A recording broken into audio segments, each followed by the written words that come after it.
আমার এখনো মনে আছে যেদিন আমাকে ঘুম থেকে ছেড়ে দেওয়া হয়, আজকে খোলামেলা বলছে এগুলো, আস্তে আস্তে সবই বলে দেবো ইনশাল্লাহ। আর এটাকে সুন্দর করে নাটক সাজানো হয়েছিল যে পারিবারিক কলহের কারণে আত্মগোপনে চলে গেছে। তো পারিবারিক কলহের কারণে আত্মগোপনে আমার সাথে আরো 4 জন কিভাবে গেল, আমার গাড়িও বা কিভাবে গেল। আর বাংলাদেশের গোয়েন্দা সংস্থার হেডকোয়ার্টারে আমার লাস্ট লোকেশন কিভাবে পাওয়া যায়, ম্যাপ কিভাবে ট্রেস হয়। যেদিন আমাকে ছাড়া হয়েছে ওই দিন আমাকে বলা হয়েছিল যে আমি যদি ঘুমিয়েও থাকি তবু আমাকে ঘুমের মধ্যেও মনিটর করার জন্য মানুষ থাকবে। রাস্তাঘাটে যাওয়া তো বহুত দূরের কথা, বয়ান দেওয়া তো বহুত দূরের কথা, মাহফিল করা তো বহুত দূরের কথা, দাওয়াতের কাজ করা বহুত দূরের কথা, মিম্বরে দাঁড়ানো বহুত দূরের কথা।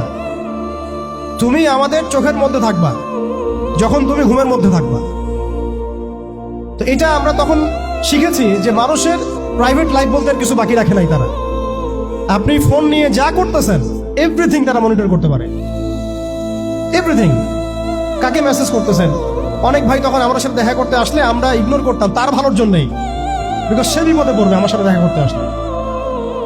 এবং আপনি যেটা বলবেন সে বলার জায়গাটা আপনাকে দেওয়া হয় নাই, রাখা হয় নাই, আপনি ট্রিগারের সামনে আছেন। তো আল্লাহ পাকে সন্তুষ্টির জন্য কথা শুনেছি, অনেক সহ্য করেছি, মেনে নিয়েছি, গালিমন্দও খেয়েছি। আর এটাকে সুন্দর করে নাটক সাজানো হয়েছিল যে পারিবারিক কলহের কারণে আত্মগোপনে চলে গেছে। তো পারিবারিক কলহের কারণে আত্মগোপনে আমার সাথে আরো 4 জন কিভাবে গেল, আমার গাড়িও বা কিভাবে গেল। আর বাংলাদেশের গোয়েন্দা সংস্থার হেডকোয়ার্টারে আমার লাস্ট লোকেশন কিভাবে পাওয়া যায়, ম্যাপ কিভাবে ট্রেস হয়, মিডিয়া দিয়ে মানুষকে খাওয়ানো। এই কথাটা বলতে কি এখানে আসছি যে শুধুমাত্র টেকনোলজিক্যাল নিয়ন্ত্রণ ওদের কাছে আছে এমন না, ইভেন মিডিয়া দিয়ে তারা দিন রাইট নাও। এখন আপনারা এই মিডিয়াদেরকে খুব মাথায় তুলতেছেন। এখন কয়দিন আগে তারা ফ্যাসিস্টের পক্ষে ছিল, আজকে মনে করছে সে আপনার দলে চলে আসছে। তাদের কোনো ধর্ম থাকে না, মিডিয়ার কোনো ধর্ম থাকে না, যেদিকে ফ্লো সেদিকে তারা যাবে। তারা দিনকে রাত বানাতে পারে, রাতকে দিন বানাতে পারে। আজকে আপনাকে জঙ্গি বলতে পারে, কালকে আপনাকে ফ্রিডম ফাইটার বলতে পারে। আজকে যদি দেখে এইসব ওয়ার্ডগুলো এই সিস্টেমের এগেনস্টে যাচ্ছে, তখন আমাদেরকে তারা ট্রেস করবে, তারা উগ্র, তারা মৌলবাদী, তারা জঙ্গিবাদী কর্মকাণ্ড করতেছে না, আউযুবিল্লাহি মিন যালিক।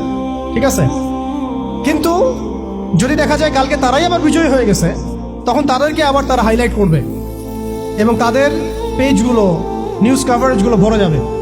অতএব মূল জায়গায় থাকেন, তাদেরকে দিয়ে কিছু যায় আসে না। ইসলামের আহলুন নিফাকদেরকে দিয়ে কিছু যায় আসে না। আমি একটা পয়েন্ট টাচ করতে গিয়ে জায়গায় এসেছি যে দেখেন আমাদের ওই উম্মার ওই গৌরবান্বিত সময়টাকে স্মরণ করেন, আমরা কোথায় ছিলাম এবং এখন কোথায় আছি। মাঝখানের এই রাস্তাটাতে ওরা আমাদেরকে কিভাবে ডমিনেট করলো, কোন কোন জায়গায় তারা আমাদেরকে মারলো। তারা কিন্তু আমাদেরকে ভাতে মারলো, অর্থনীতির মধ্যে মারলো, রাজনীতির মধ্যে মারলো, সংস্কৃতির মধ্যে মারলো, তরুণ প্রজন্মের মধ্যে মারলো। তারা আমাদেরকে কিন্তু বেপরদামি দিয়ে মারলো, পর্নোগ্রাফি দিয়ে মারলো, মিডিয়া দিয়ে মারলো, প্রযুক্তি দিয়ে মারলো। প্রযুক্তির কথাটা না বললেই না, সিস্টেম এমনভাবে তাদেরকে তারা আপডেট করেছে যে একটা জায়গায় সামরিক অভিযানের প্রয়োজন নাই তাদের। এখন এআই টেকনোলজি দিয়ে তারা ঘরে বসে কিবোর্ডের ক্লিকের মধ্য দিয়ে আমাকে এখানে শুট করতে পারে। এখন রাইট নাও আমরা কিছু করতে পারবো না, এবার আমাদের কোনো প্রতিরক্ষা ব্যবস্থা নাই। আপনি কোথায় বসে আছেন ওইখানে আপনাকে শুট করা সম্ভব। প্রযুক্তি এমন জায়গায় নিয়ে গেছে তারা। আপনি মুসলিম কান্ট্রিগুলোর অবস্থা দেখেন। আমরা বাংলার জমিনে দিন কায়েমের কথা বলছি, বাংলার জমিনে ল্যাকিংসগুলো আপনি ফাইন্ড আউট করেন।